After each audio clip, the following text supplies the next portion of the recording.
Aduh Rama, ibu ngapura anakku. Iya nduk tak ngapura.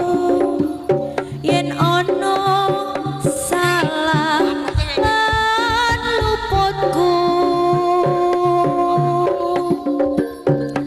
tak rumangsani aku duweni dosa. Ngati seprene isih krasa ana ning dada.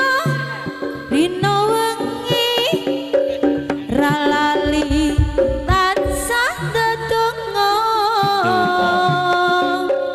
memuji marang Kang Kuwasa. Mugi enggal paring pangapura, urip tentrem ayem uga kanthi mulya.